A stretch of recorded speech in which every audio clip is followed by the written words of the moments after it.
Developing right now on Morning News Now, slow burn this morning. Tens of millions of people waking up to more heat alerts as a record-breaking heat wave tightens its grip on several states.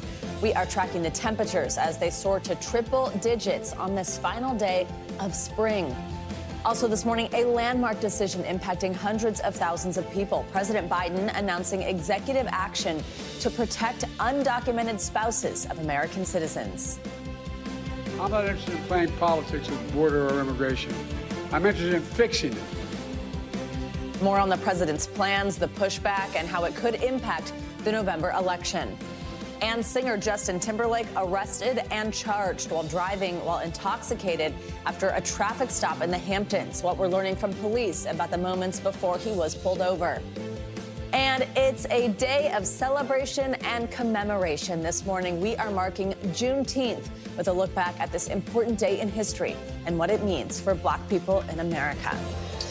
Good morning. Thank you for joining us this Wednesday. I'm Savannah Sellers. Joe's on assignment this morning. We're going to get started with that brutal heat wave roasting the Midwest and East Coast. More than 76 million Americans are now under those heat warnings as the heat index soars above 100 degrees from Iowa to Maine. For some states, these scorching temperatures are as high as 25 degrees above average. The National Weather Service expects several records to be shattered by the end of the week. With days of sweltering heat still to come, many are looking for relief from the sun, prompting officials in major cities like Boston to declare a heat emergency. Cooling centers are now open as experts urge those under that heat dome to be smart and to be safe. Meteorologist Michelle Grossman will join us in just a moment with a look at how high these temperatures will get and how long they'll last. But first, NBC News correspondent Maura Barrett is in Chicago with more on how the country is bracing for this historic heat wave.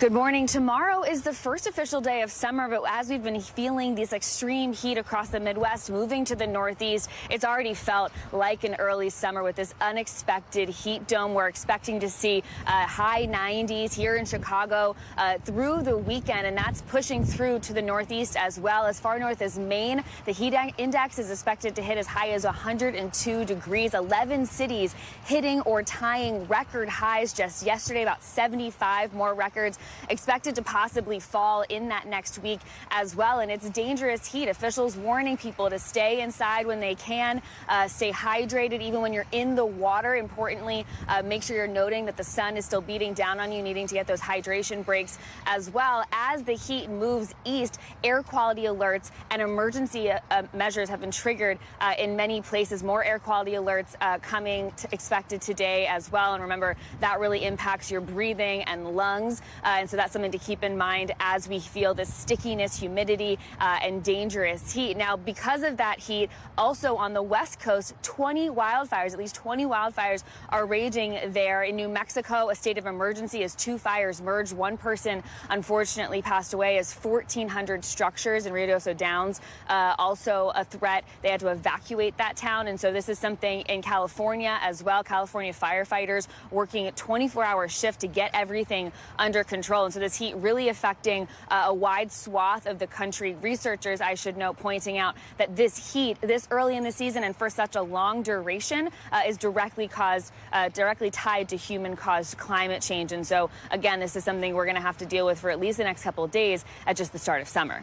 Back to you. Exactly. Just barely getting started. Maura, thank you. Let's now get to NBC meteorologist Michelle Grossman. She is keeping a close eye on the dangerous heat for us. What do we need to know, Michelle? Hi there, Savannah. Well, Maura gave great tips. So you want to stay hydrated, and extreme heat is the #1 weather killer. So this is a serious situation. It is prolonged, and it's in spots that typically don't see this type of weather. In New England, we're going to feel like 106 in some spots. So right now, we're looking at 74 million people impacted by heat alerts. We're looking at heat advisories, heat watches, heat warnings for Cleveland, Pittsburgh, Philadelphia, Boston, Bangor. That's going to be the spot that's going to see some really hot temperatures over the next several days. There's that jet stream still so high to the north, and it's allowing all this hot air to come in, and we're going to soar once again into the 90s, 10 to 20, even 25 degrees above normal for this time of year. So notice those 90s, but also notice the boxes next to those. Syracuse, it will feel like 104 once you factor in that humidity. It'll feel like 91 in New York City. It's going to feel like 105 today in Bangor, Maine, and that's going to be the same story tomorrow. Tomorrow feeling like 104, feeling like 96 in Buffalo, lots of 90s still tomorrow. Cincinnati, Pittsburgh, D.C., Providence, Rhode Island, we're looking at 93 degrees. And then that heat heat goes on as we head towards Thursday, Friday, Saturday, Sunday, and models are indicating into early next week in spots too. So we're looking at St. Louis in the triple digits on Saturday, Atlanta 95, Norfolk looking at 95. Heating up outside, we're heating up in the tropics as well. We have a tropical system, not quite yet a tropical storm, expected to be Tropical Storm Alberto later on this morning, but right now looking at winds at 40 miles per hour. It's moving northwest at 8 miles per hour, regardless of if it does get that name or not.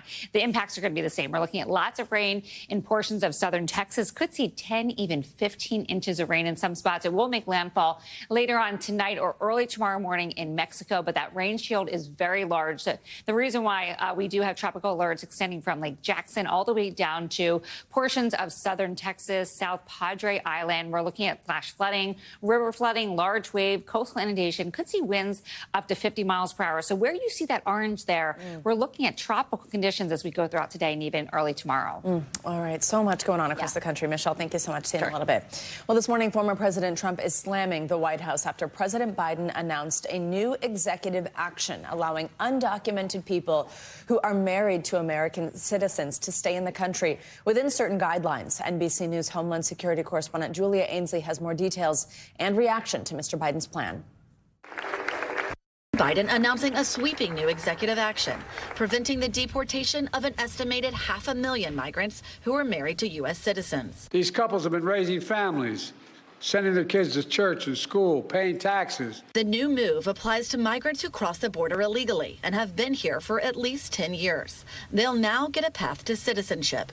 Previously, migrants who cross the border illegally would have to leave the country to apply for citizenship through marriage, and some were denied re-entry. A risk Javier Quiroz Castro wasn't willing to take. I have a wife, I have 2 kids, I have a home. This is not something that I want to, roll the dice at all whatsoever with. Quiroz Castro is a nurse in Houston, where he lives with his high school sweetheart, Haley, their 5-year-old daughter and 2-year-old son. The White House says he'll likely benefit from the president's move. What do you and your wife tell your children about your immigration status and your journey? My daughter doesn't fully understand. She has no idea what's at stake. I guess the stress, the uncertainty. There have been a record nearly 10 million illegal border crossings since President Biden took office. Former President Trump calling the move an unconstitutional mass amnesty that will encourage more people to come here illegally. Our country is under invasion. We should not be talking amnesty. We should be talking about stopping the invasion instead. And it follows the president's executive action, tightening asylum restrictions. Since then, the number of illegal border crossings has dropped from 4,000 a day to just over 2,100 a day, according to DHS officials. Though smugglers are boasting nothing at the border has changed. This smuggler advertising on WhatsApp his menu of available routes for migrants to cross illegally into the U.S. Now, the White House says eligible applicants can start applying by the end of this summer for this new protection, but we should say it may face some significant legal challenges. All right, Julia, thank you so much. Well, 3 allies of former President Donald Trump indicted in the fake electors case in Arizona have pleaded not guilty. Jenna Ellis, an attorney for Mr. Trump during his 2020 presidential campaign, Trump advisor Boris Epshteyn, and Jim Layman, a former Senate candidate, were arraigned in Phoenix yesterday. All 3, along with 15 others, face forgery, fraud, and conspiracy charges related to alleged efforts to overturn the 2020 election results in Arizona in favor of Mr. Trump. Well, turning now to Capitol Hill, where the CEO of Boeing attempted to defend the company's safety record in front of lawmakers during a fiery Senate hearing yesterday. Now, the Senate committee says a new whistleblower has come forward, raising more questions about Boeing's quality control. NBC News senior correspondent Tom Costello has the latest. Met by chants of shame as he entered the hearing room, Boeing CEO David Calhoun quickly apologized to the families of those who died in 2 MAX 8 crashes overseas. I apologize for the grief taken at the cause. And promised Boeing is changing. Our culture is far from perfect, but we are taking action and we are making progress. But Calhoun came under immediate bipartisan fire.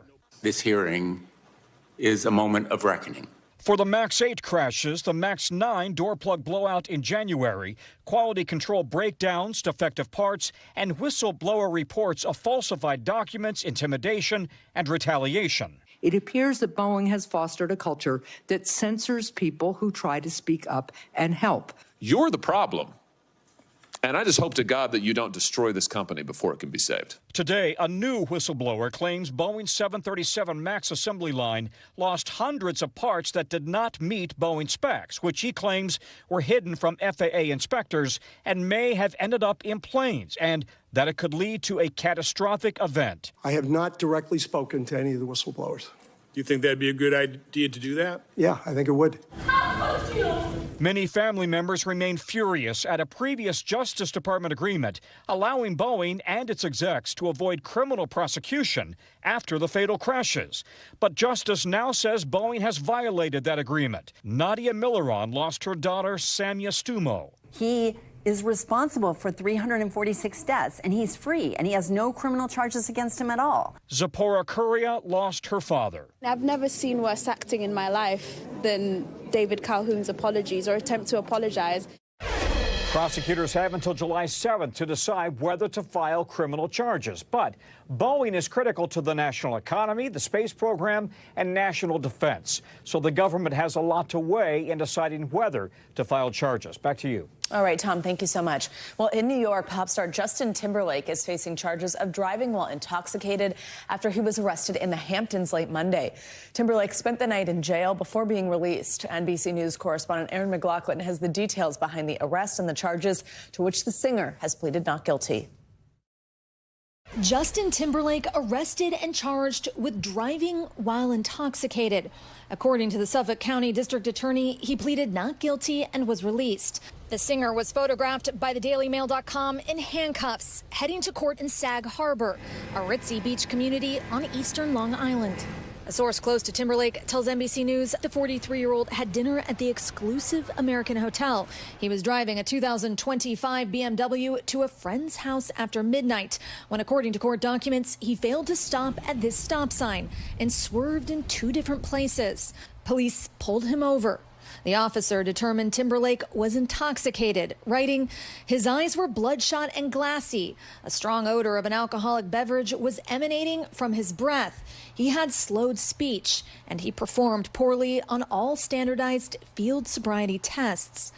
According to the documents, Timberlake told the officer, I had one martini and I followed my friends home. He was arrested and brought to police headquarters where he stayed overnight, having refused a chemical test to determine his blood alcohol levels 3 times. NBC News reached out to Timberlake's representatives and has yet to hear back. The performer was in Sag Harbor on a break from his world tour promoting his new album. The legendary Billy Joel, who had lunch at the same hotel, reacting to Timberlake's arrest.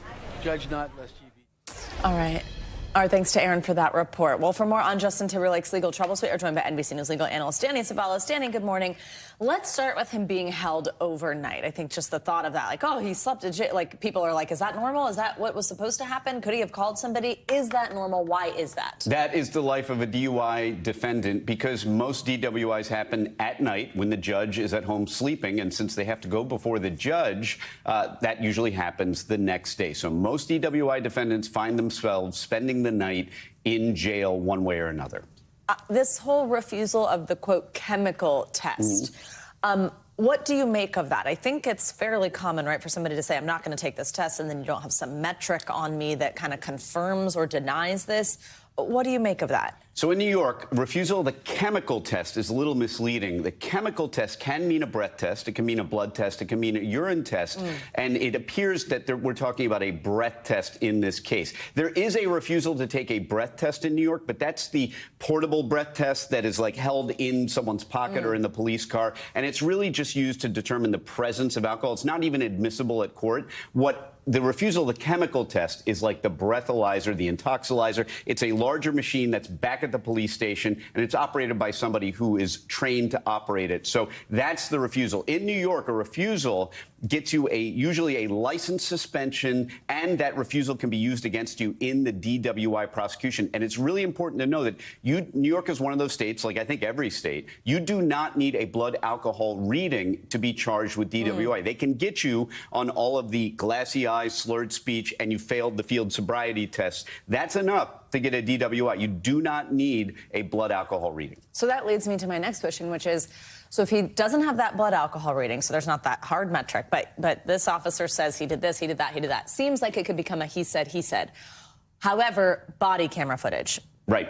Can you take, oh, that person looks really drunk, and does that help make the officer's case? And do you think we as the public will see that? 20 years ago, before the advent of body cameras, the client would come to the criminal defense attorney and say, I was fine. I passed all those tests. That cop had it out for me. He was making it up. And to some degree, that is a defensible position. But the advent of body cameras have created the situation where the client comes to the attorney and says, I was totally fine. And then you get the video and you realize, no, indeed, you were not fine. But I also have to say, things like the standard field sobriety tests are very subjective. The people that administer them, I'm being biased, obviously, the ones that administer them will say they are objective, but they are done on the side of a road in the middle of the night by an officer. And here's the key. The officers who end up testifying and convicting these defendants are not trained medical professionals. So when they say glassy eyes, slurred speech, and by the way, all those magic words showed up on Timberlake's arrest report. You could have cut and pasted those from every DWI report in the history of DWIs. They all say the same thing. Odor of alcohol, glassy eyes, slurred speech, divided attention, all of the hits were in that report. They're the classics. But the strange thing is we have a system where we allow people to get convicted based on the testimony of someone who is not a trained medical professional, just based on their observations. But in the modern time, it's not just their observation, it's the observation of that little camera on their chest. So he is on a world tour right now. He is due back, though, in court, I believe, on July 26th. What happens next, and could that impact what he's able to go do, like perform in front of thousands of people? In all likelihood, no. He won't be affected. He'll be allowed to travel. But here's the thing. Justin Timberlake may have done the right thing. Yes, when you refuse a chemical test in New York, you will be looking at a license suspension and some other penalties. But there will never be a record of your blood alcohol content, which may be good for Timberlake from a public relations perspective, in that no one will ever be able to say, hey, you had a .12 and you were driving. At least at this point, he will still likely have a very good shot of being convicted of the DWI. Again, you don't need the blood alcohol reading. You can just get him on the observations. But at least he has the defense to the public that, hey, no one ever got me on a blood alcohol content reading. Danny Savalas, we appreciate you as always, and the one you're quite an expert on. Thank you so much. Not from experience, from defense.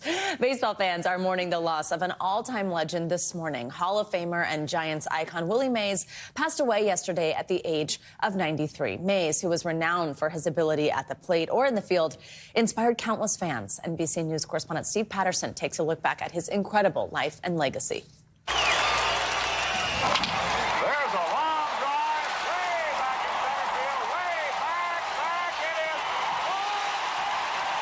It would become one of baseball's most legendary moments, Game 1 of the 1954 World Series. An over-the-shoulder catch that would be immortalized in baseball history. Over his 23 seasons on the diamond, Willie Mays, the say-hey kid, went from one of the game's star players to one of its legends. 660 home runs, more than 3,000 hits, 24 All-Star appearances, 12 straight Golden Glove awards, and a World Series ring. Hall of Fame Giants broadcaster John Miller says there's a little to argue about. At his peak, you could make a very strong case that Willie Mays was the best player there ever was. Growing up in segregated Alabama with two athlete parents, he was a natural talent early on, signed by the Negro League team while still in high school. Despite his accolades on the field, life for a black family in the Deep South was hard. I can only imagine the things that he saw and endured. They had the Jim Crow laws, and they had the Ku Klux Klan. Leading the Birmingham Black Barons to a World Series before getting signed to the major leagues by the New York Giants. He started strong, winning Rookie of the Year before being drafted into the Army. When Mays returned to the game, he led the Giants to a World Series victory with the catch. The Giants moved to San Francisco, where he faced racial prejudice. Mays and his wife were told they couldn't buy property in the city, a common practice to keep black families out. Mays stayed focused on the game. Ladies and gentlemen, Willie Mays. And finished his career back in New York with the Mets, his last game in 1973. Mays never left baseball, serving as a part-time coach, manager, and an all-around ambassador to the game. Willie Howard Mays, Jr. In 2015, he was awarded the Presidential Medal of Freedom, capping an incredible career, life, and legacy. A champion on the field, an icon off it. What I did, I loved every moment of it. Steve Patterson, NBC News. There is much more to come this morning on Morning News Now. Later this hour, it's a day to remember and reflect. We are celebrating Juneteenth with a look at what the holiday represents for millions of people across America. First, after the break, the high-stakes and historic visit by Russian President Vladimir Putin to North Korea. We will be right back.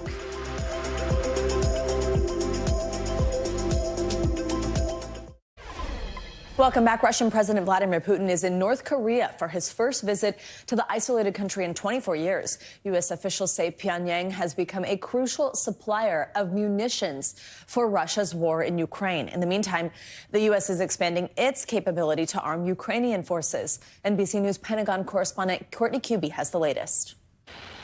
Russian President Vladimir Putin just arriving in North Korea, only his second trip to the isolated nation in more than 2 decades, hugging North Korean leader Kim Jong-un.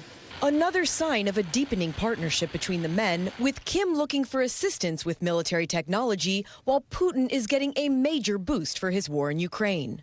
North Korea has sent millions of rounds of ammunition, artillery shells, and missiles to Russia, according to U.S. officials. But Ukraine now getting more help from the U.S. from this new factory in Texas. Here, the U.S. military produces artillery shells known as 155 rounds, the kind they are sending to Ukraine.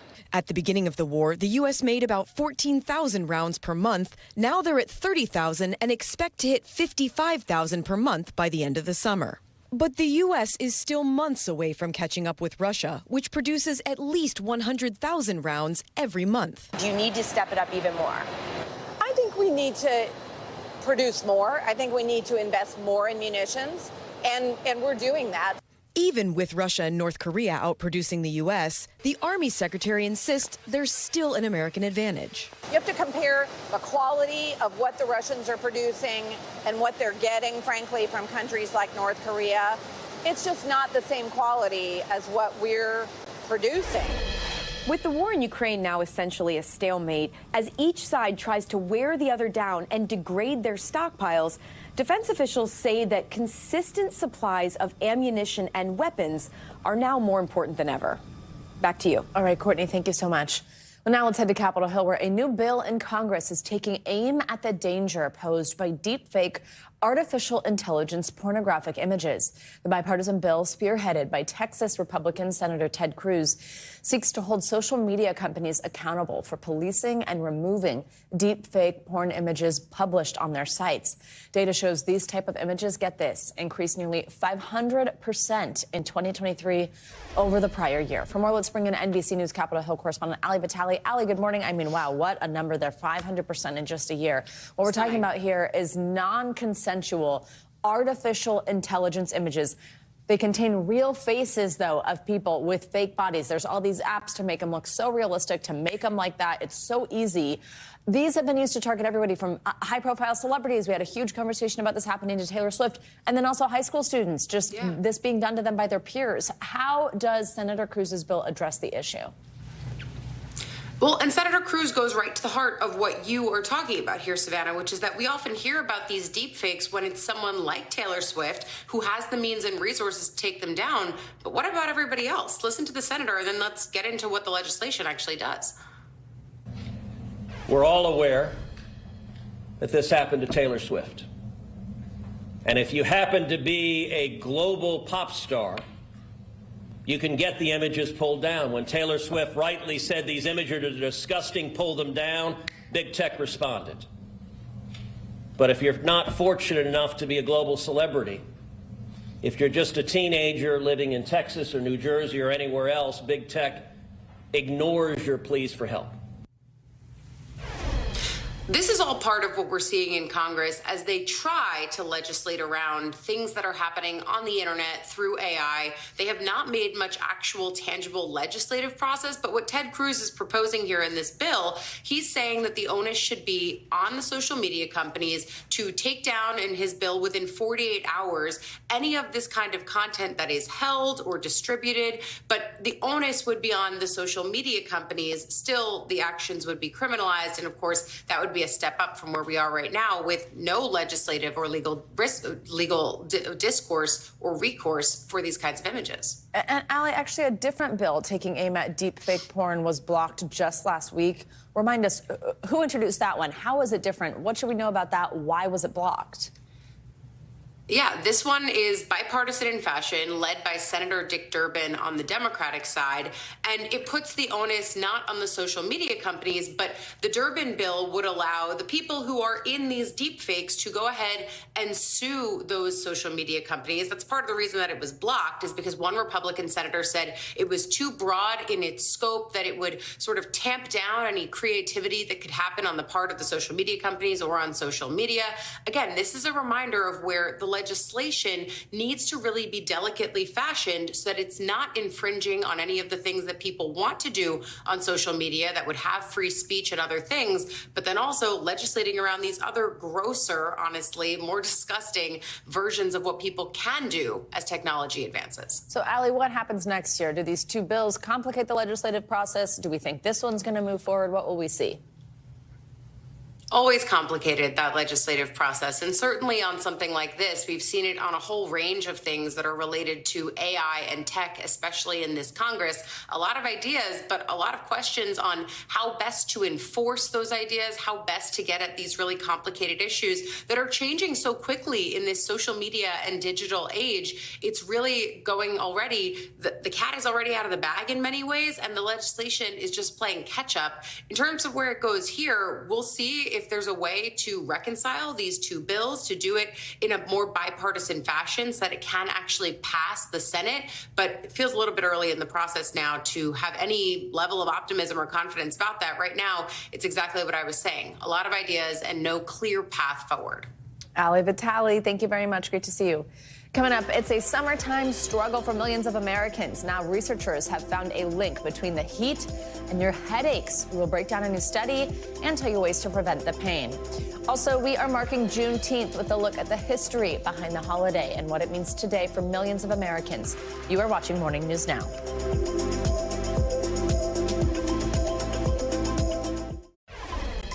It is time now for our weekly medical checkup. Well, the extreme heat wave blasting the country is giving people a major headache. Literally, we will explain why the rise in temperatures means an increased risk for migraines. Plus, we will break down why our mental health might be the key to aging well. We have NBC News medical contributor Dr. Vin Gupta. He is in studio to break down these medical headlines and more.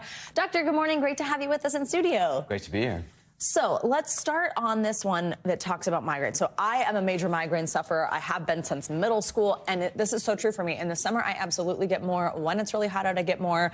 Sometimes I'm like, I guess, is this a dehydration thing? Is it just the temperature? What is this about? It's exactly that. Savannah, what we're seeing is that people tend to not drink as much as they normally would in cooler temperatures, about 1.5 to 2 liters. When it's cooler, you need about double that when it's hot and humid outside. And if you're prone, about 30% of women across the country are prone to migraines. Mm-hmm. That is a risk factor, dehydration, because of heat, exactly as you said that. And so we're now seeing that link. What we're seeing is these new generation therapeutics for migraines are actually able to stop that. That for every 10-degree increase in temperature, you're seeing a 6% increase in migraine headaches. Wow. But therapeutics can stop that. And so it's an interesting piece where you can prevent it if you're staying hydrated, but you can treat it with these new generation therapeutics. Wow, that's very interesting. Okay, let's talk about your mental health and how it impacts how you age. What is important here, and what should young people be trying to do as they think about getting older? You know, some of the common things that we talk about to promote health span, and what we now are seeing with this study is that mental health is really key to health span longevity. Eating cheese, fruits, getting good sleep, and really what we're also seeing. Eating cheese is good? Eating cheese is good. All forms of cheese, actually. Well, okay, major headline. But what we're seeing here is that what you would expect to drive good health span is driving good mental health, and then that's promoting longevity. And so, and other factors here associated with this are income level, education, because those we think are correlated with medical access. So that's important, having primary care, making sure you're doing all the preventive screenings, all the vaccines. But it's really critical here that we're seeing this link between dietary changes, positive dietary changes, and what that means for longevity and mental health. Oh, number one, do what makes you happy. Well, for me, eat cheese. Eat cheese. Check, check. I've never heard that'd be a positive. Okay, finally, doctor. Okay, we've heard for a long time the saying, an apple a day keeps the doctor away. Sure. This one's unfortunate for me because I cannot stand beets. I think they taste and smell like dirt, but apparently this could be good for your heart. Yes, and so this has actually been studied a few times and validated by the American Heart Association. So early data is really showing here that beets have something called nitrates, a chemical compound that in the body gets converted to something called nitric oxide. What does that mean for your viewers? That actually dilates the blood vessels in our body. And that's ultimately a really good thing for, say, the blood vessels around our heart. We want them dilated. We want blood flowing through the blood vessels around our heart to feed our heart muscle. And beets are chock full of nitrates, as are other vegetables high in fiber. So if you don't like beets, eat high fiber vegetables. You have other options. Carrots, green peppers, as an example here. Anything that's high fiber actually has a lot of nitrates, but beets are at the top of the chain there. That's all you need to know about me. Refuses beets, inhales cheese. Dr. Vin Gupta, thank you very much. So nice to have you in studio with us this morning. Well, today is Juneteenth, and we wanted to take time to honor the national holiday marking the end of slavery following the conclusion of the Civil War in 1865. Juneteenth has been celebrated by Black Americans for decades, but it was not until 3 years ago that it was recognized as a federal holiday.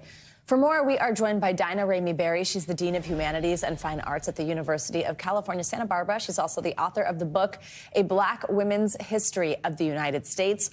Dr. Berry, thank you very much for joining us this morning. So Juneteenth, this marks the day Union soldiers told enslaved African Americans in Texas they were officially freed. How did this come about? Why did it take so long for the news to reach Texas compared to other slave states? And this is really sort of where Juneteenth started, also as a celebration.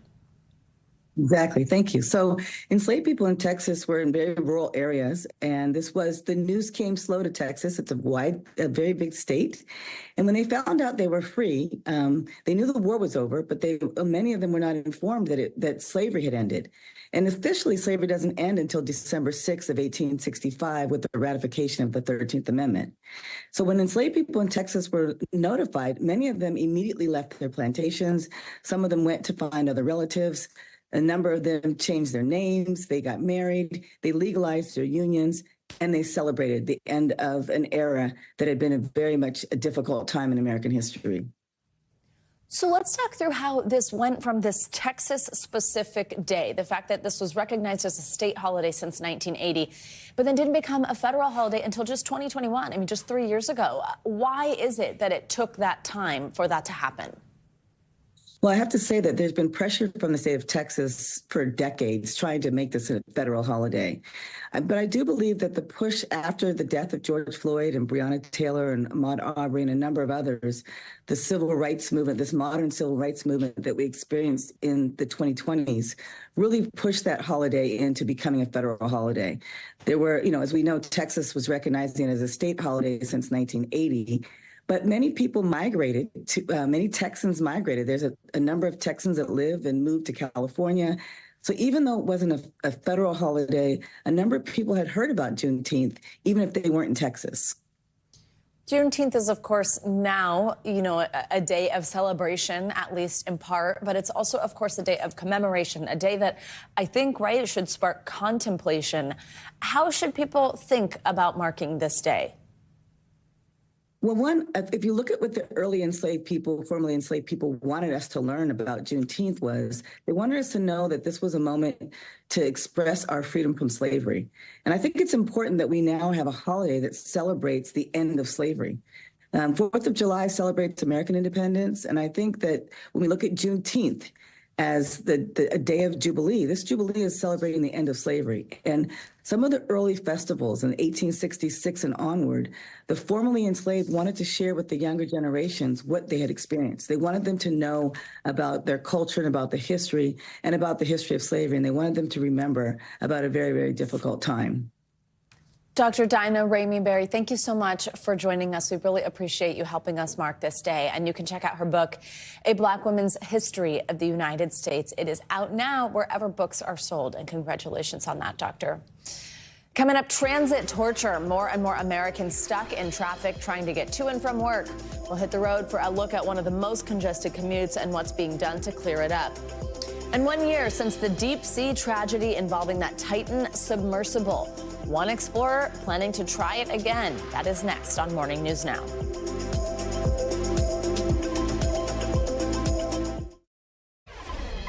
We are back now with a look at the transit issues many Americans face getting to and from work. On a daily basis, commuters here in the tri-state area are being hit with more and more torturous delays that are actually leaving them stuck when heading from New Jersey into New York City. As NBC's Yasmin Vasugian explains, it's the latest massive mess that more than 500,000 people ride through every day.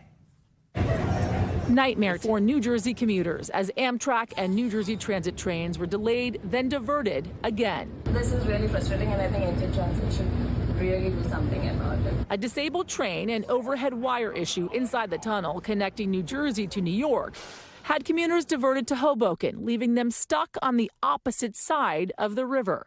The 8th largest economy in the world, and you can't get people to and from in a consistent manner without hours-long delays. So it's a real economic problem. Amtrak telling NBC News crews worked quickly to resolve the issue, and it's working with its partners at NJT to investigate the cause. On May 21st, almost the identical issue, with riders experiencing long delays and diversions.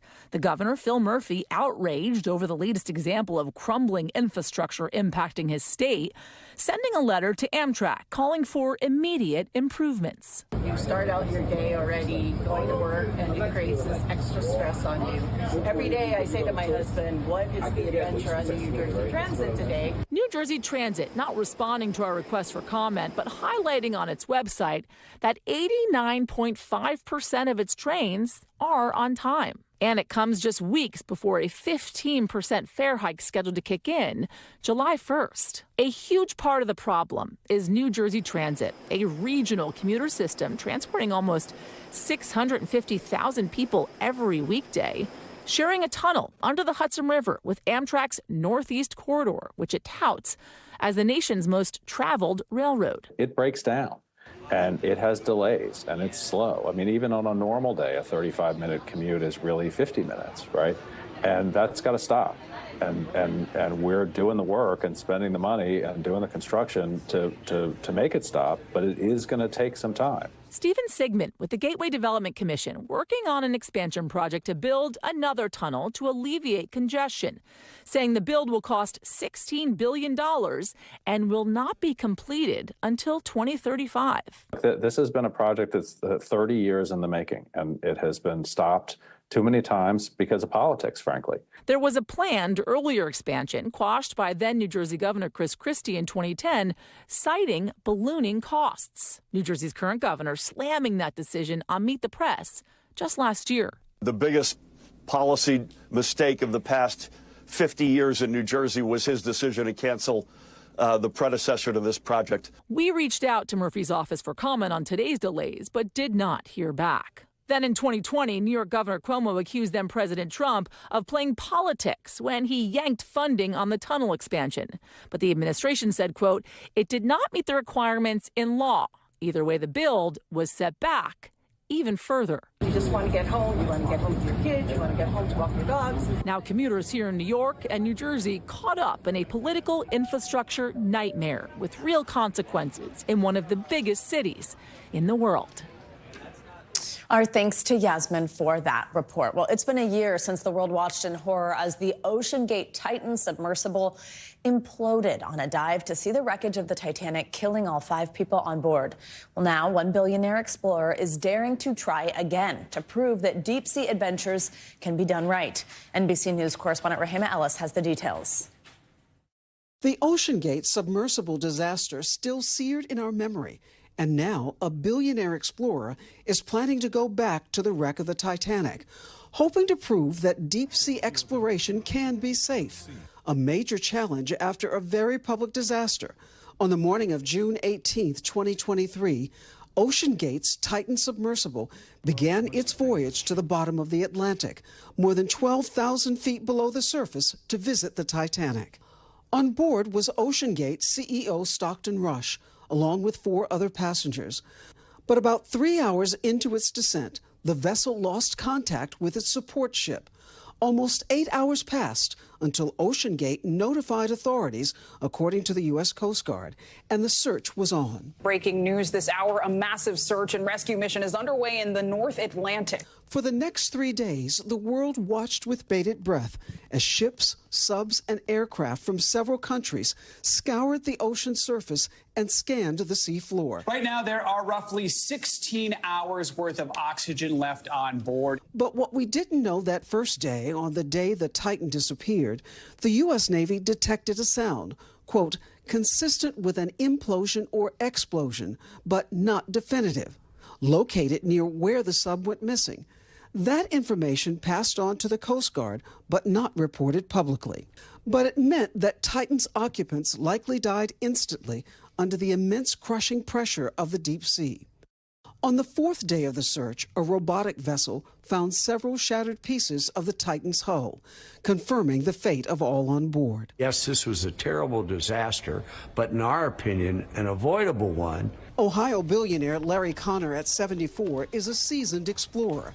In 2022, he piloted an Axiom rocket to the International Space Station and even dived in a submersible to the Mariana Trench. Now he's partnering with Triton Submarines to lead a new manned mission to the Titanic in a custom-built submersible. And if you're asking, are we confident we can do it safely? The answer is yes. In an interview with the Today Show, Connor says the sub will be thoroughly tested and built to stringent safety standards. We can demonstrate worldwide that this type of exploration and submersible is safe.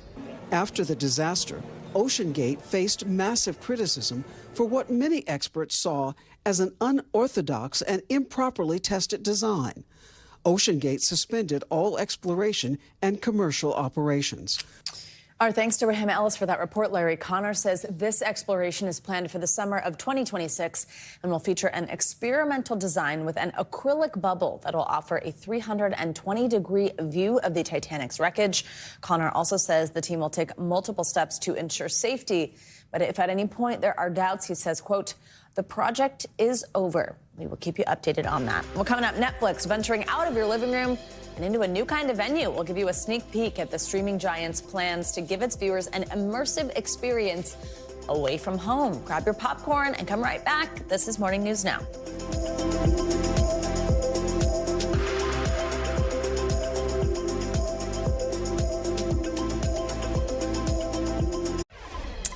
We are back with a different type of deep dive under the sea and the efforts being made by volunteers and scientists in South Carolina to protect sea turtles and their nests. NBC News reporter Gary Grumbach joined those scientists who are working to conserve the threatened species.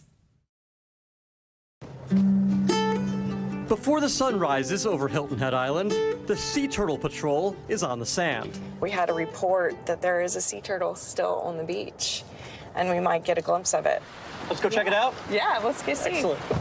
Let's approach her from behind. Okay. She can see us and she can hear us, so I don't want to, disturb her. Those are her back flippers, and what she's doing right now is she's disguising her nest. They're so instinctual. She knows we're here. Yeah. But she's going to do it anyway. Sure. The process of finding nests usually isn't this easy. I go in with my hands until I find the nest chamber. I'm pretty sure, yeah, got it. So here's the first egg. Wow. The careful work of these volunteers allows for one egg to be used for research and the rest to be relocated far from the ocean's edge, allowing them to hatch in peace. This sea turtle's mom swam hundreds of miles to get to this beach, but this egg's journey is just beginning. The egg then comes here to this University of Georgia lab where researchers spend hours learning everything there is to know about where this little guy comes from. For the past 20 years, UGA research scientist Dr. Brian Shamblin has been working to extract DNA from thousands of sea turtle eggs. We're getting to that point where a single egg can tell us who mom is, who dad is, and with that yolk, possibly where mom has been spending most of her time. Knowing what sea turtles do after leaving the shores of the Carolinas is crucial for Shamblin's research. That kind of information key to the entire species' survival. The better we understand their life cycle and the demographics behind that, how many individuals and how many offspring they're having, the better the managers are able to understand how emerging threats may impact the population. And it's those threats that has Shamblin worried. We're concerned about things like climate change, plastics, microplastics that are out there being ingested and how that may impact the turtles. Taylor Faraday is a master's student at UGA. Does she have daughters? Does she have sisters?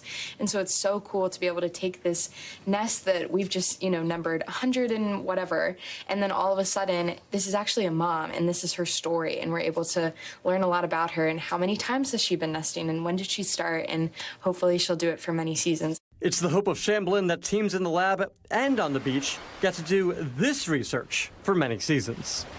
There's a lot of need out there.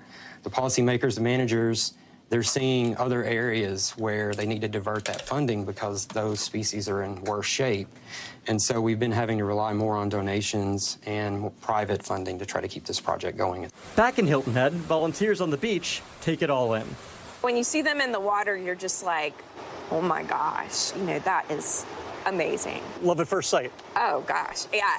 They've been around for millions of years, and basically humans are the main reason that they're under threat from a conservation perspective. So I feel like we have a moral obligation to try to do what we can to try to right some of the wrongs that have put them in the predicament they're in. Gary Grumback, NBC News, Hilton Head Island, South Carolina. All right, thanks to Gary. That was a great one. We'll be ending this hour with a major announcement from Netflix. Pretty soon, you'll be able to live like some of the characters from your favorite shows. The streaming giant plans to open permanent physical locations in 2 U.S. cities next year. They are called Netflix houses. And our own Joe Fryer takes a closer look at the immersive experiences that fans can expect. Dearest gentle reader. It's an announcement that has fans of Netflix's biggest shows royally swooning. The splendid weather we are having. The streaming giant just revealed its plans to open Netflix House, a physical location with immersive experiences for visitors to shop, eat, and play in the worlds of its most popular titles. Like competing in Squid Game, attending a Bridgerton ball, even eating foods cooked up on the cord-cutting platform. Is it cake? I think one of the things we've found at Netflix is when you find a movie or TV show that you're a fan of, you don't just love it, you want to live it. It's an idea Netflix has been experimenting with for years, opening temporary pop-up shops across the country. But starting next year, the so-called Netflix houses will open in permanent locations at the King of Prussia Mall near Philadelphia and in Texas at Galleria Dallas. This project has been over a year in discussion. We've never done anything at this scale, at this level. This won't be the streamer's first investment in brick and mortar. The company has already purchased iconic theaters in New York and LA. Now it's going all in on immersion. We definitely plan to refresh it during the year. We want to be able to give fans a chance to get closer to those stories. It comes as interest in immersive entertainment is booming. Pop-ups are going viral on social media and sending fans into a frenzy with new ways to experience the things they love. While on the small screen, Netflix has been making big bank. After a password-sharing crackdown, the platform added more than 9 million subscribers. And later this year, the media giant will stream 2 NFL games live on Christmas Day, all boosting Netflix stock prices as the company attempts to flip the script and get streaming subscribers off the couch. Okay, this is pretty cool. Our thanks to Joe for that story. NBC News has asked Netflix about pricing for these new houses. They did not give any details. The company only promised that these venues will be bigger and better than previous Netflix pop-ups. But a Bridgerton ball sounds pretty fun. All right, that's going to do it for this hour of Morning News Now. Stay with us, though. The news continues right now.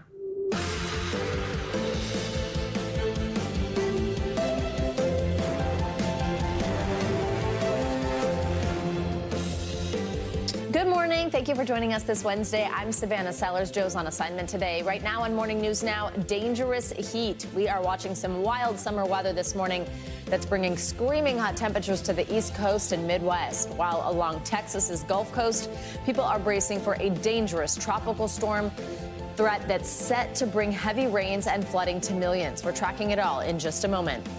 Also this morning, Boeing on blast. The embattled jet maker CEO taking bipartisan heat on Capitol Hill yesterday after those high-profile mid-air scares that prompted some sharp questions about how the company operates. You're proud of this safety record? I am proud of every action we have taken. Every action you've taken? Yes, sir. Wow. Wow. There's some news for you. More from CEO David Calhoun's testimony on what he says Boeing is now doing to keep their planes safe. Plus, new details on that high-profile DWI arrest of singer Justin Timberlake, what the pop star reportedly told a Long Island police officer when he was pulled over Monday night, and how Timberlake is responding to the charges against him. And he was among the best to ever grace the baseball diamond. This morning, we're remembering the great Willie Mays, who passed away yesterday at the age of 93. Thanks again for being here on this Wednesday. We begin this morning with that extreme weather gripping the country just from coast to coast. Across the east, millions are under a state of emergency as a historic heat wave slams the region, bringing temperatures well into triple digits. That heat's also blasting the west coast, where firefighters are already battling several wildfires.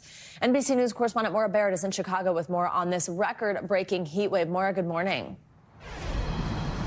Savannah, good morning. It's hard to believe that the official first day of summer is tomorrow, especially as millions of Americans are already trying to stay cool thanks to this brutal heat wave that's bringing sweltering temperatures to much of the country.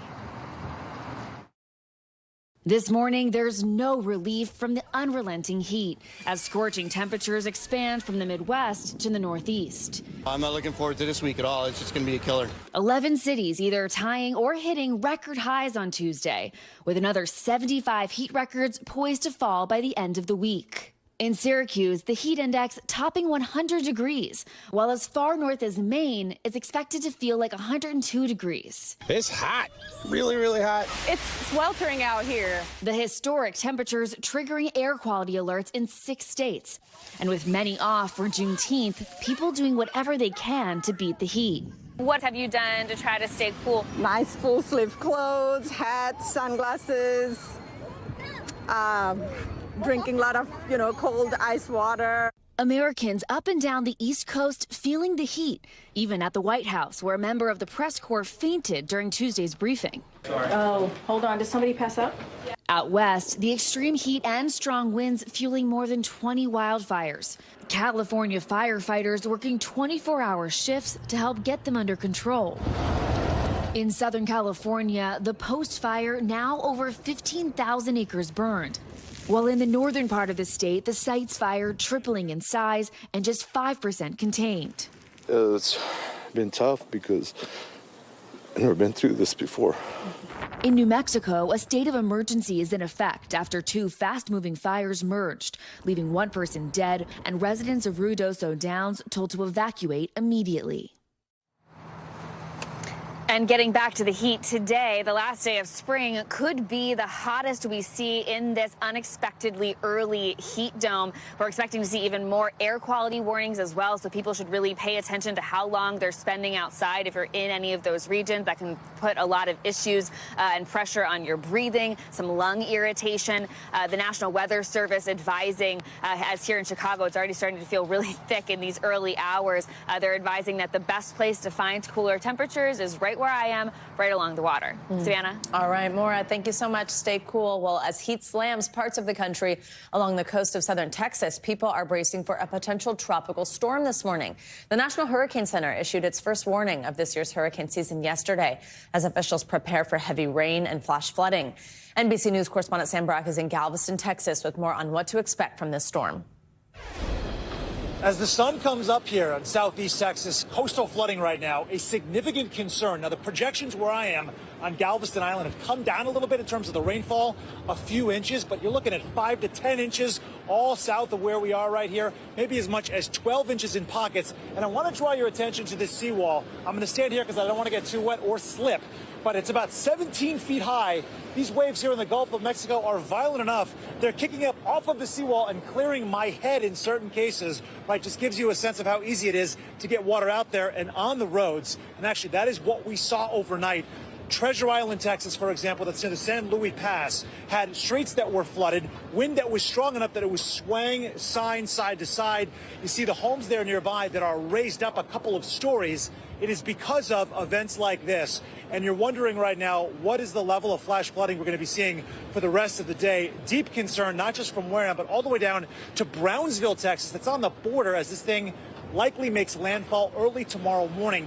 You're talking about, in Texas alone, roughly a 400-mile stretch or a 6-hour drive. As far as what the state is doing right now to try to combat or prepare for this weather event, Governor Greg Abbott has readied about 20 different state agencies as I watch out for those waves. One of them is the Texas A&M Forest Service. They have several strikes teams, 100 personnel. You also have the Texas National Guard, among other agencies. So really ramping up in the event that there are rescues that are needed or assistance that has to be provided to residents. Lastly, I will leave you with this. It's Juneteenth. In Galveston, this was the first city in 1865 to celebrate Juneteenth. And unfortunately, some of the events here have either been delayed or canceled in the Houston area as well because of the oncoming weather that's really ripping right through this region. Hopefully, though, it's a safe next 48 hours, but we're paying very close attention to what transpires. It's the latest here from Galveston Island. I'm Sam Brock. Let me send it back to you. All right, Sam, please stay safe out there. Well, now it's time for your morning news now. Weather, we'll get more on this. Michelle Grossman is back to tell us the latest. Hey, Michelle, good morning. Hi there, Savannah. Yeah, and where Sam is, we could see a tropical storm in just a few hours. We're going to continue to watch that. And as he mentioned, we do expect it to make landfall later on tonight or very early tomorrow morning. If it becomes a named storm, that would be Alberto. Either way, we're going to see that rain continuing. I'll talk more about that. That's happening in the Gulf. We're also looking at the record highs continuing throughout much of the east, especially the Great Lakes, the Ohio Valley, into the Northeast, also New England. Some spots in New England will feel like over 105 once you factor in the humidity. Back into the plains, we're looking at some cool highs and lots of sunshine throughout portions of the Southwest and also the West. And we're going to look at triple digits in the Southwest, places like Tucson and Phoenix. But it's the East where we're going to see days and days of heat. 74 million people impacted from the Great Lakes through the Ohio Valley into the Northeast and New England. We have heat advisories, heat watches, heat warnings. So you want to hydrate. You want to stay indoors if you can, if you have air conditioning. If you don't, you want to find cooling centers, go to the library, go to the movie theaters, because extreme heat is the #1 killer when it comes to weather-related deaths. And we are looking at temperatures into the 90s as we go throughout today. You factor in that humidity. Look at Syracuse. It's going to feel like 104. That's what it feels like to your body. So that's what you need to treat the temperature as. As you're looking at Detroit, Chicago, Indianapolis, Columbus, lots of 90s there. 88 degrees in New York City. You factor in the humidity, though, it's going to feel like 91. It's going to feel like 105 in Bangor, Maine. Same story as we go throughout tomorrow. Another really hot day in Bangor. It's going to feel like 104, feeling like nearly 100 degrees in Providence. We're looking at air temperatures in the 90s in Buffalo, Detroit, Cincinnati, Pittsburgh.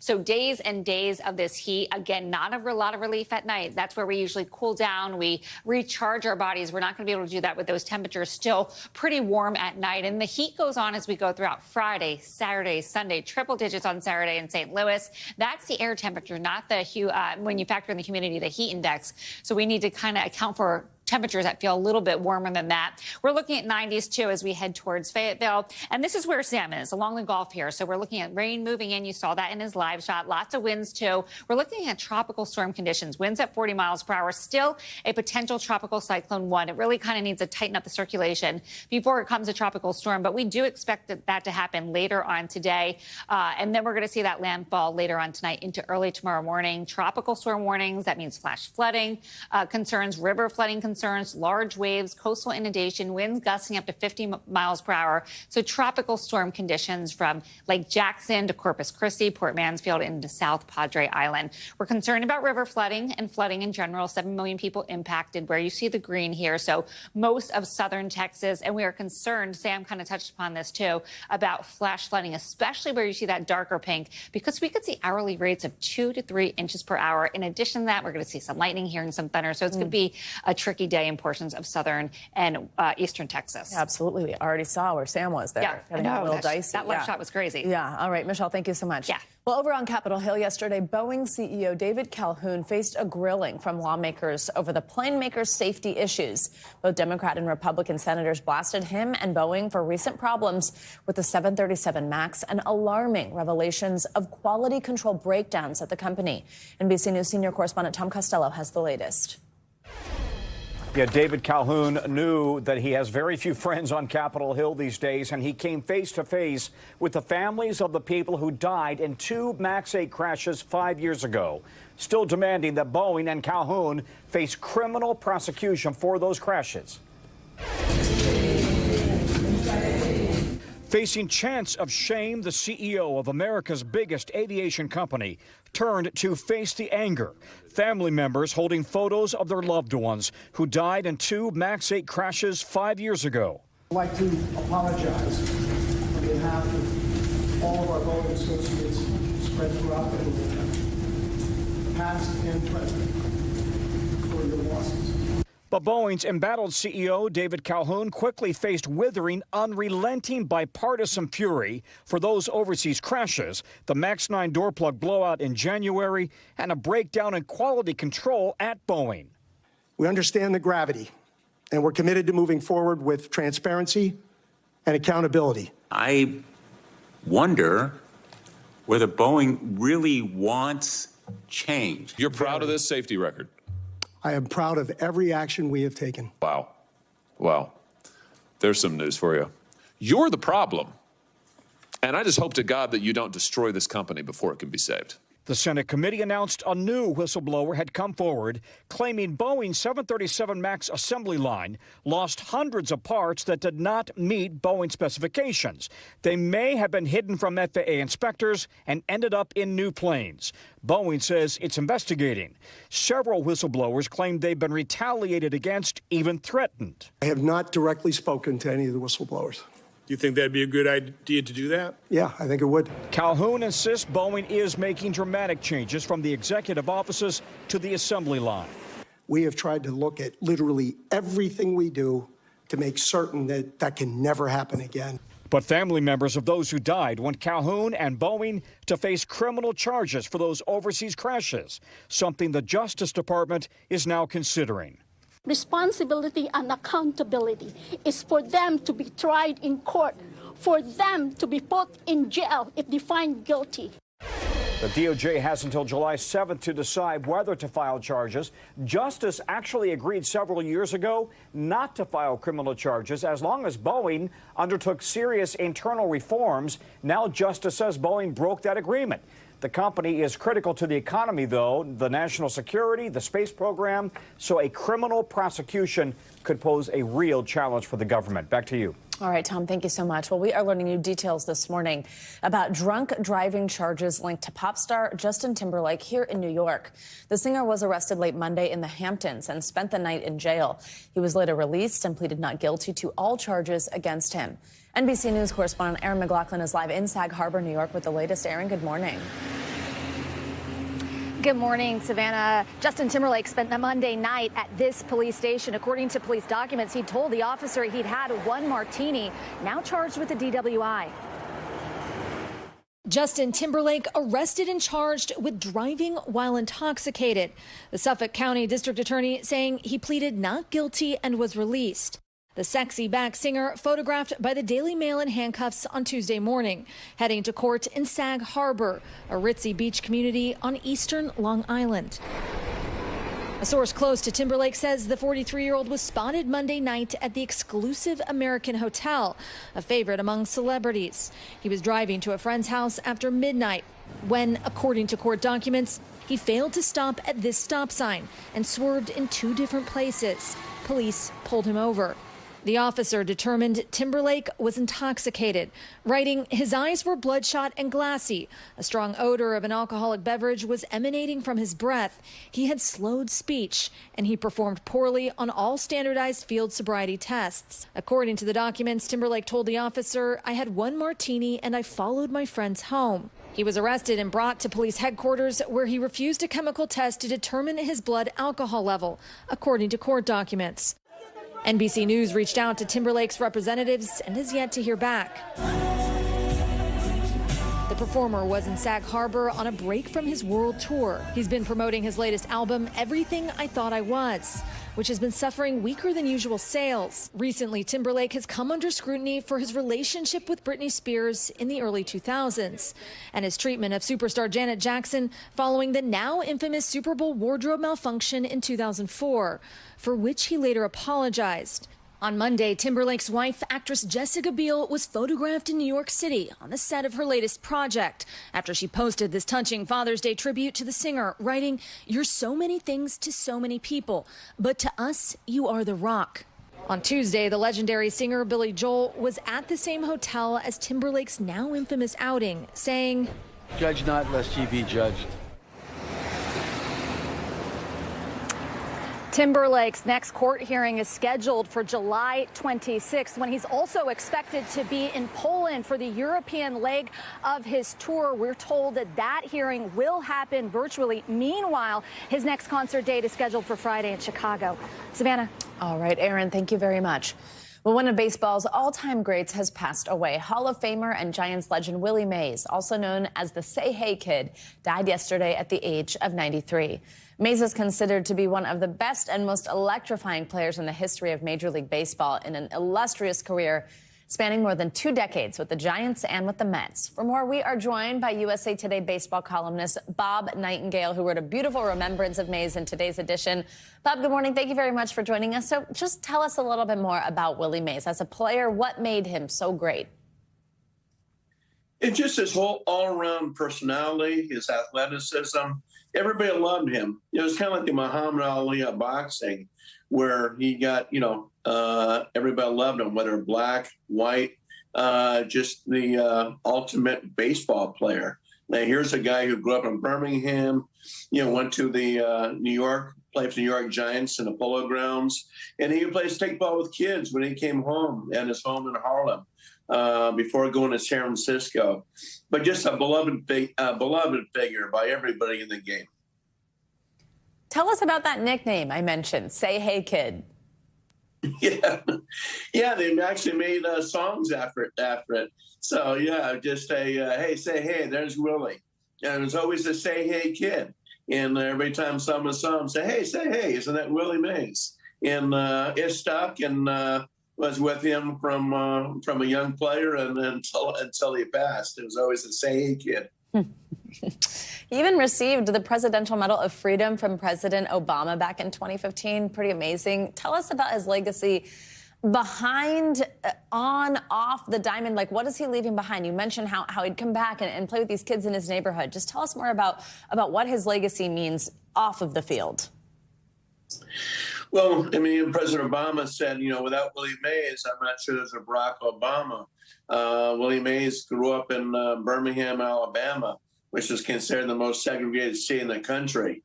Remembers the fire hoses, by Bull Connor, the police dogs. It was illegal for whites and blacks to play together, intermingle together. In the civil rights movement, this is kind of birthplace of it here in Birmingham, and Willie went through all that and got the presidential, served in the army, and he was very instrumental in civil rights and moved with the spoke with Martin Luther King, Reverend Abernathy, and all that. And I think that's why Barack Obama says, I want to give you the Presidential Medal of Honor. It's amazing. I understand you are currently in Birmingham, Alabama, which happens to have a significant meaning when it comes to Mays' career. Tell us why you're there and the link here. Yeah, so Willie Mays was born in Birmingham, and so about a year ago, Major League Baseball said, you know what, we love to play a Major League Baseball game at Rickwood Field. It's the oldest professional ballpark in America, built in 1910. And this is where the Birmingham Black Barons play the Negro League games back from 1920 to 1948. So it's an honor, all the Negro Leagues, but particularly Willie Mays. And I think just the fact, he passes on the eve of the Rickwood events, in the words of Dusty Baker, is symbolic as far as here's a chance where all eyes of baseball are on Birmingham and Willie passes. So everybody's kind of focused on Willie, and certainly this city is in mourning. Bob, thank you very much for joining us. We so appreciate it. You have such an interesting perspective here, and we're really able to give us some great history and a look at his legacy. Bob Nightingale, USA Today, thank you very much. My pleasure. Much more to come on this hour of Morning News Now, including a pretty concerning health alert out of Japan this morning about a reported rise in cases of a disease caused by a flesh-eating bacteria. What you need to know. But first, Russia's Vladimir Putin drawing the eyes of the West this morning as he meets with North Korea's Kim Jong-un, the new partnership agreement that's raising alarm bells in the U.S. and in Ukraine. That's up next.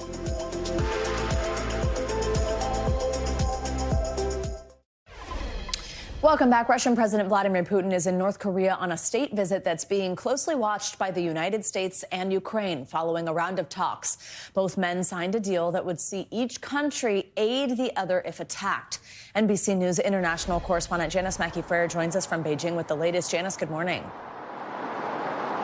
Savannah, good morning. An historic visit for Vladimir Putin and an agreement with Kim Jong-un to strengthen a partnership that's already raising alarms for the U.S. and the West because of how it's feeding the war in Ukraine.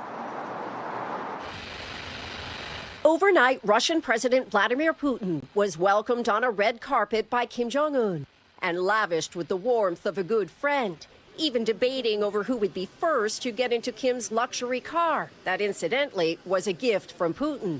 The two leaders, outcast and isolated, have been drawn closer by the war in Ukraine, now reaching a strategic partnership agreement after meeting one-on-one for 2 hours. During the visit, projecting unity, side by side, walking past soldiers, horses, and crowds of children. The State Department said Tuesday that North Korea had unlawfully provided 11,000 containers of munitions to Russia. North Korea is providing significant munitions to Russia. Tension between Moscow and Washington is at a high, with Americans still being held in Russia, including Paul Whelan and Evan Gershkovich, who the State Department consider wrongfully detained. And just today, a U.S. soldier, Gordon Black, was sentenced to nearly 4 years in a penal colony on charges of theft and assault filed by a woman he traveled to Russia to see. For Putin, his last visit to North Korea was 24 years ago to meet Kim's father. Today, he told the younger Kim he was impressed with how Pyongyang had changed. Since then, Putin's position in the world has changed too. The visit revealing how dependent he is on Russia's few partners. The fanfare included an exchange of gifts that saw Putin giving Kim Jong-un a tea set and another limousine. It's what follows this visit that poses a concern. Not only the transfer of arms to Russia, but what Russia might be giving in return, and whether that includes the sort of technologies that could push North Korea's nuclear and missile programs further ahead. Savannah? All right, Janice, thank you so much. Well, health officials in Japan are reporting a worrying rise in cases of a disease caused by flesh-eating bacteria. This year, authorities have seen more than 1,000 cases of streptococcal toxic shock syndrome, or STSS. Experts say the disease could result in death as quickly as 48 hours after infection. NBC News medical contributor Dr. Kavita Patel joins us more to talk about this. Whoa, hello, that is scary. Dr. Patel, thanks for being here. Help us understand what this disease actually is and how dangerous it is. Yeah, Savannah, here's the good news. If you can put any good news, unfortunately, on all of what we just discussed, it's that this is incredibly rare. So streptococcal toxic shock syndrome is due to group A strep. People might seem like that's a familiar name because that's what causes strep throat, which is very common. But this manifestation and a side effect that comes from that same bacteria is incredibly rare. It's just that in Japan and in other parts of the world, we're seeing more cases than we would usually expect. And it's due, again, to a bacteria that releases a toxin and causes within about 24 hours an incredibly inflammatory effect that shuts down organs and can lead to death and sepsis pretty quickly. What are the symptoms and can it be easily treated? Yeah, so yes, if it's recognized, it can be treated, but the key is getting it recognized. The symptoms mimic, especially in the beginning hours, a common cold or flu, nausea, chill, vomiting, kind of muscle aches. It can quickly develop and deteriorate into low blood pressure, into some of those conditions that lead up to what we call sepsis, where your entire body kind of goes into this shock response and shuts down. So obviously we want to get to people before they can get there, and that includes people that have strep infections. Some people might think, I've got an infection and I can just kind of wait it out at home. We really want to encourage people bringing people in to just make sure, not just to check for this toxic shock syndrome, but we want to treat infections that can be treated and recognize them early. So is this something we should be super concerned about? Like, why is it on the rise? And we're talking about this coming out of Japan. Are we seeing this here? Yeah. What should we know? We do see cases all around the world, including the United States. We're not seeing higher cases than what we would expect in the United States. But in terms of what can we do to prevent it, I mentioned one of the things, getting recognized early, not trying to just wait it out at home if you've got something. By the way, this can start with a cut or a wound infection. So if you've got a cut or a wound, clean it, wash your hands, make sure that you don't use bare skin to treat any other person's wounds or infections. If you've got an open wound, Savannah, I would avoid common pools. It's really hot outside. People want to get in the pool. If you've got an open wound, I would avoid that just because you don't want to be in an environment where you can get infected. And then the reason we think we're seeing a rise in cases, it's still totally unknown, but we're seeing an increase in infectious diseases across the board coming out of COVID. So we think that is playing some part in all of this. But it's, again, just more, it's rare. But it's something to be aware of and put on the list when you see something that's just not responding. Get treated and get seen right away, especially in those first 48 hours. Ooh, really good advice. Dr. Patel, thank you very much. Thank you. Well, we are learning more now about an American soldier detained in Russia who's just been sentenced to nearly 4 years in prison. Claudio Lavanga joins us from Rome with that and more. Claudio, good morning. Good morning, Savannah. That's right. A U.S. soldier has been sentenced to 3 years and 9 months in prison in Russia on charges of stealing from his girlfriend and threatening to kill her. Now, Sergeant Gordon Black was deployed to Afghanistan and Iraq in the past and was recently assigned at Camp Humphreys in South Korea, where he met his girlfriend before traveling to Russia. Black pleaded guilty of stealing about $100 from her, but not to the murder threat charges. He becomes the latest American citizen to be jailed in Russia, alongside Paul Whelan and Wall Street Journal reporter Evan Gershkovich. Let's go now to Saudi Arabia, where authorities say at least 550 people died during the Islamic pilgrimage of the Hajj, including 323 Egyptians and 60 Jordanians. Most of the victims died because of the scorching temperatures at the Grand Mosque in Mecca, which, according to the Saudi Meteorological Center, reached 125 degrees on Monday. The Hajj is one of the 5 pillars of Islam, and all Muslims who can travel to Saudi Arabia must complete it at least once.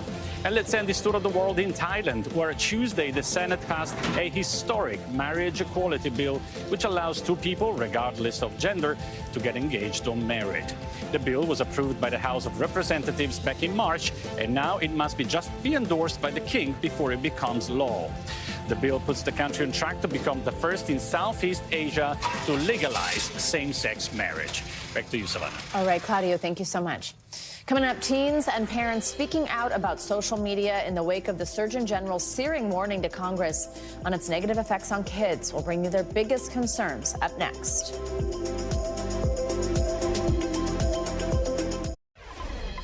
We are are back with the latest move from the White House to try and fight the impacts of climate change.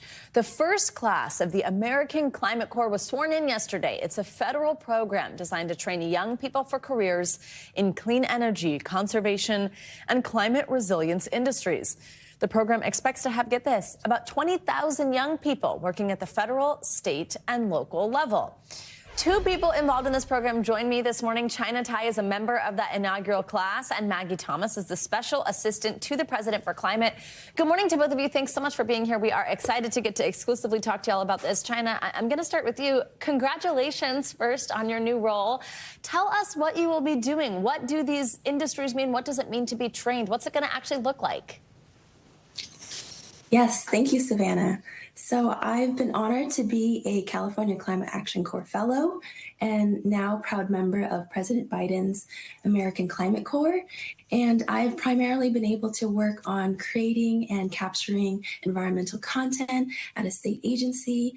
I get to communicate with so many like-minded co-fellows, and I've gotten the opportunity to improve my public speaking skills and network in a professional setting, and ultimately strengthen my interest in environmental policy-related communications.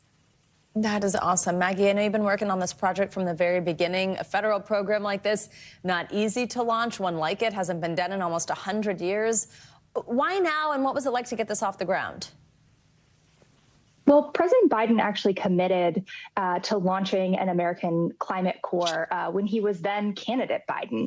And thanks to his leadership and the leadership and tireless advocacy of young people across the country, we are where we are today. There is an American Climate Corps. There are thousands of young people around the country who are working on tackling the climate crisis in communities across the country. And not only are they doing that really good and important work, they're gaining the skills that they need and the tools to succeed in the clean energy and the climate resilience economy for their careers and lives ahead. So Maggie, tell us a little bit about what this looks like in practice. Like, how do you decide what kind of projects are launched or are tied to this program? Are these government jobs that you're training them for? How does training happen? Like, what does it mean to be part of this Corps? Yeah. So as you know, climate change hits communities across the country very differently, whether it's floods or fires or so many other impacts, like, for example, the tens of millions of Americans who are under extreme heat warnings right now, just this week. We have climate solutions that look very different depending on the impacts of climate change. So for those tens of millions of Americans that are under extreme heat warning, there are actually American Climate Corps members out on the ground working on urban greening, literally cooling communities by planting trees to make sure that those communities can stay cool in extreme heat events. For communities who are hit by deadly wildfires, there are American Climate Corps members who are out on the ground across the American West, actually clearing defensible space, protecting homes and communities from the increasing effects of catastrophic wildfire.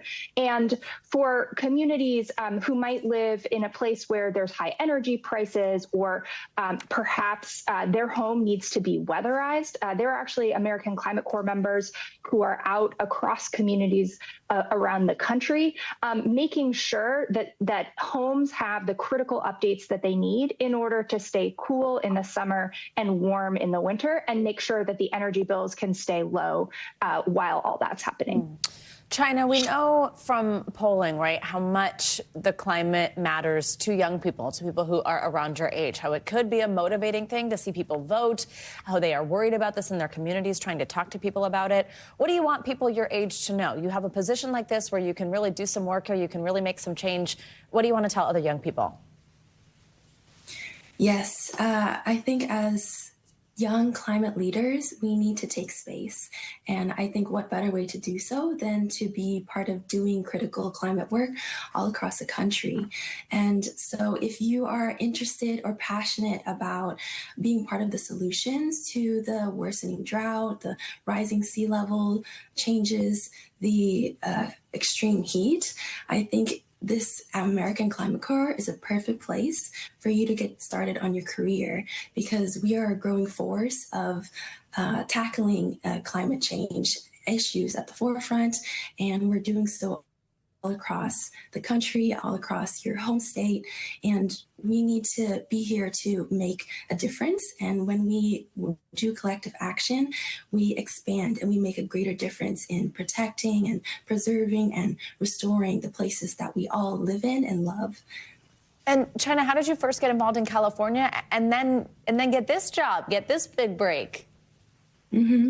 I was looking to be involved in the climate and learning how to speak climate language and educate other people about it. So I just looked it up when I was online, and I found the California Climate Action Corps. And now it's grown to be the American Climate Corps. And I think it's just so incredible that there's so many people that can do different work in different fields. And I just love being part of California and now part of America. And I think I'm excited for more people to be part of this movement. Maggie, for anybody listening who's interested, who wants to be doing this work themselves, tell us, how do you get involved? Is there any age limit? What do young people need to know? It's really simple. All you have to do is go to climatecorps.gov. That's climatecorps.gov. It's a great new website that we've launched just for the American Climate Corps, and you can find all the positions that are available to you there. And, you know, I think the last thing I would say to any young person that wants to join the American Climate Corps is this is really our moment in history. This is our chance and our time to tackle the climate crisis and make sure that we're fielding a full team in order to deploy all the climate solutions possible across the country. And we can't wait to have you join us. Maggie Thomas, China Tai, thank you very much both for joining me this morning, and congratulations on this new effort. Good to have you with us. Thanks so much for having us. Well, earlier this week, Surgeon General Vivek Murthy called on Congress to provide warning labels for all social media platforms. This is to try to help address the growing mental health crisis among teens. Well, now those teens and some of their parents are speaking out about how exactly social media impacts them, what it makes them feel, and what they are doing to stop the cycle. NBC News national correspondent Yasmin Vasugian joins me here on set with more about a conversation she had with teens, with parents. Yasmin, thanks for being here. Great to have you in studio with us. Tell us what you heard when it comes to how this is impacting mental health. I think it was fascinating, right? I have two young kids, 5 and 7, preparing for the conversation of when it is I'm going to have to get my 7-year-old, for instance, a phone. And it's going to be a while, by the way.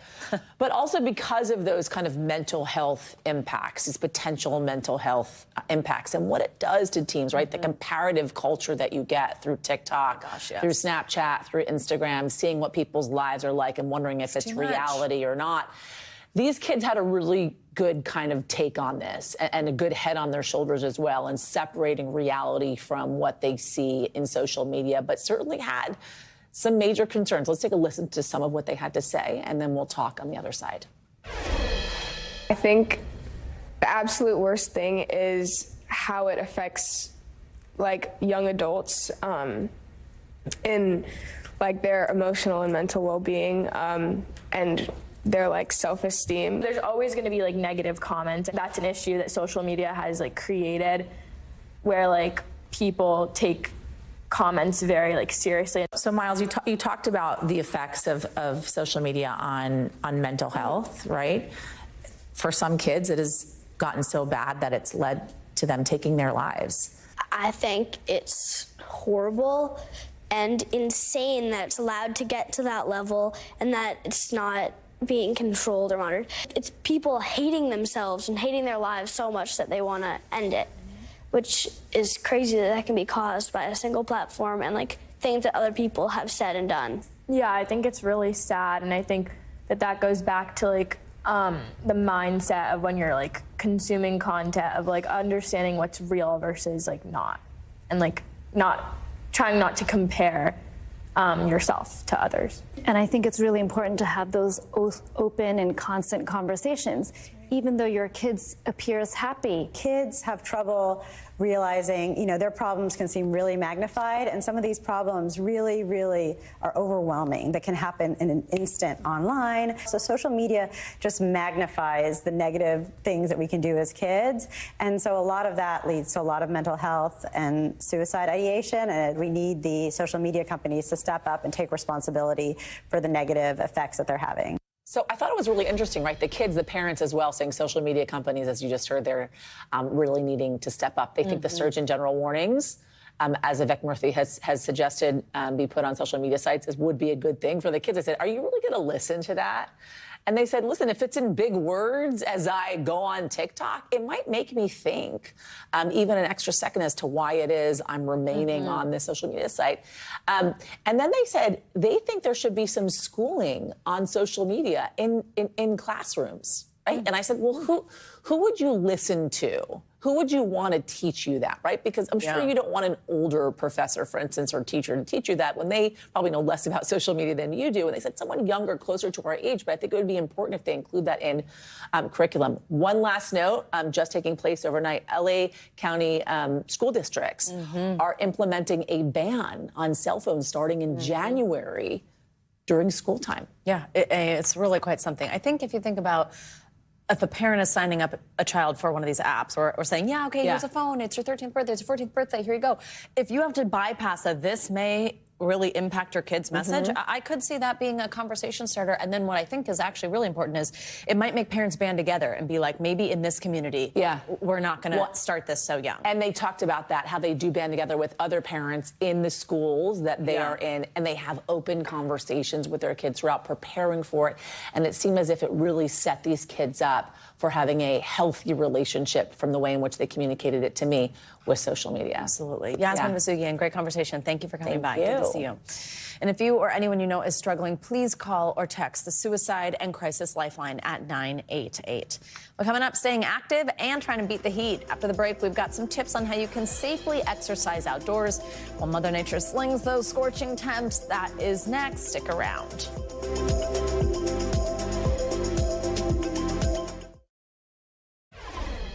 Welcome back. If you live in almost any state in the U.S., with a few exceptions up north, you are dealing with temperatures 90 and higher this week. A staggering number when you consider summer does not officially start until tomorrow. A recent report shows that Americans are 20% more active once summer starts, with millions getting outside to do activities like hiking and fishing, even exercising. But how do you keep yourself safe during an outdoor workout in the heat? Stephanie Mansour is here with answers to our questions. She is a women's weight loss coach and health and fitness expert, friend of us here at NBC. Stephanie, good morning. So good to see you. So what are some things people should consider before heading outside for a workout? Are there any circumstances where you should cancel that and you should stay indoors?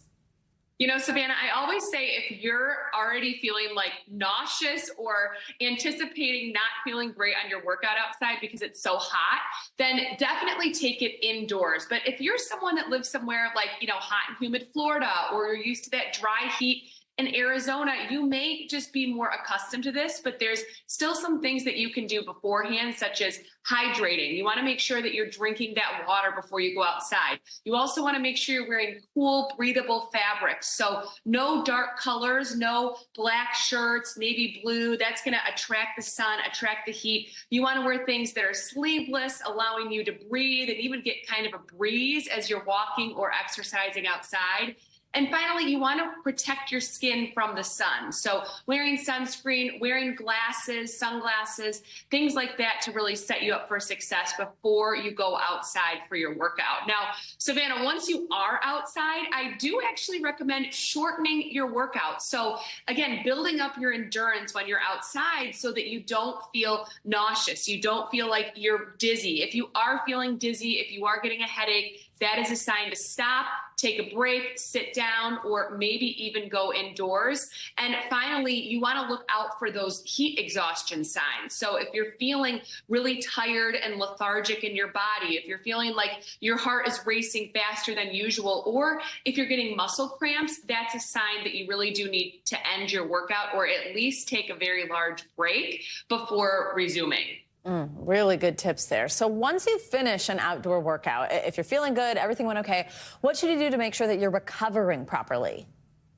Yes. So again, you want to drink water. Specifically, I would love for you to add some electrolytes to your water, whether you get the electrolytes at the store or if you just want to add in a little pinch of salt and a little bit of orange juice to your water for a little sugar, a little potassium, a little sodium to help replenish anything that you did sweat out. Also, cool down with a stretch. So if you have a fan or if you can wet a washcloth, put that around your neck. That's going to help to cool your body temperature down. And I recommend doing all these things, Savannah, so that you can gradually reduce your body temperature before you go take maybe a cooler shower. So you could even put ice cubes on your wrist. This is a sensitive area on your body that can help cool your body temperature down too. And of course, when you are drinking those electrolytes or water after your workout, make sure you've got ice in them. Yes, and you'll probably want that anyway. Before you go, do you have any tips for people to work out at home inside if it is too difficult, too unsafe to get outside, too hot, and if you don't have access to a gym or equipment? Yeah, absolutely. So, heat rises. So I love recommending for my clients to lie down on their carpet, on a yoga mat, do some Pilates exercises, do some yoga stretching, do some core work or even some arm exercises while you're on your knees or seated so that you're lower to the ground and feeling less of an impact of that heat, even in your house if you have air conditioning. Stephanie, thank you so much for joining us. Great tips. Thanks, Savannah. Coming up, we are celebrating Juneteenth on this Wednesday morning with a story of freedom and survival that many Americans won't have heard. We'll introduce you to the woman dubbed the Harriet Tubman of Texas. That's after this.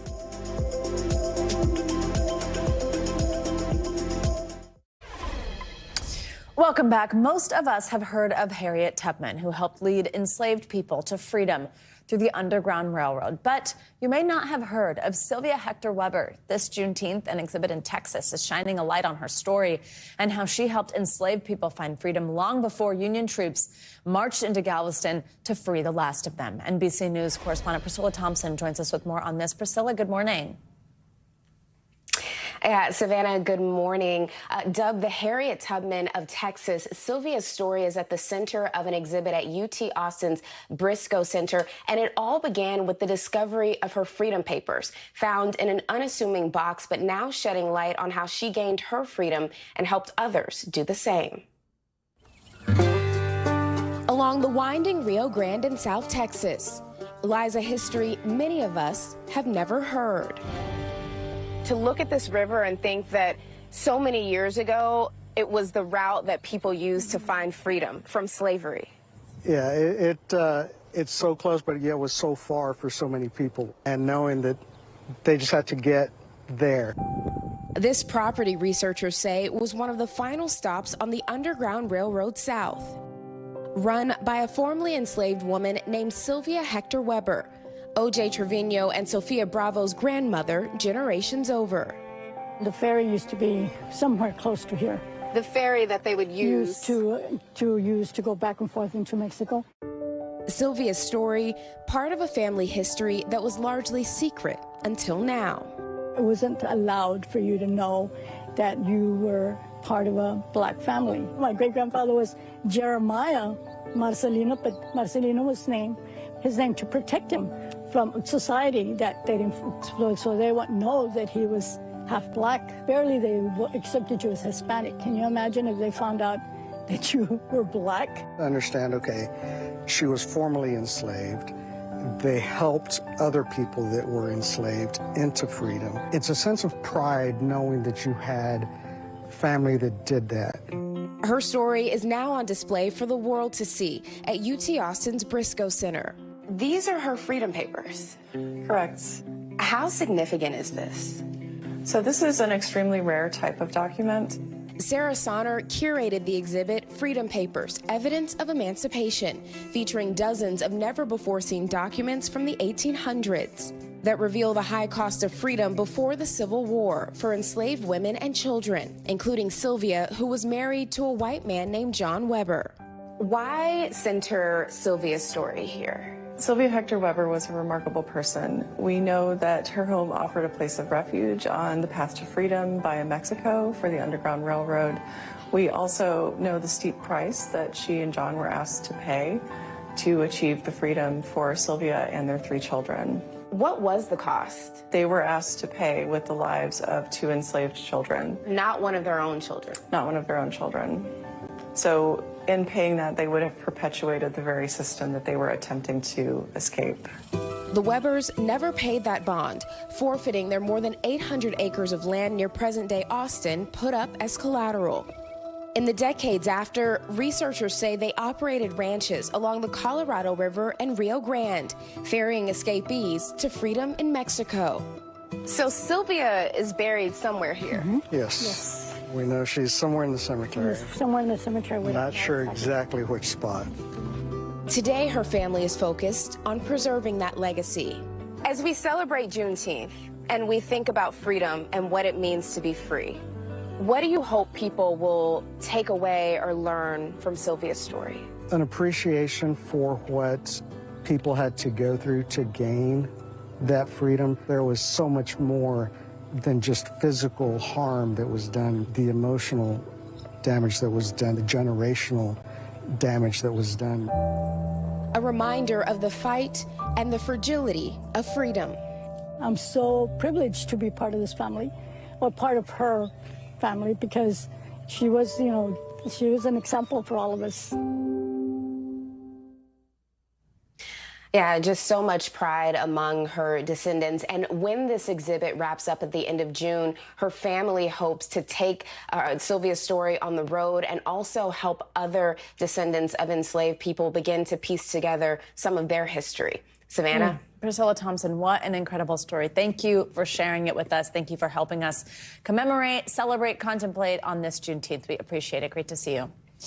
That's going to do it for this hour of Morning News Now. Don't go anywhere. The news continues right now.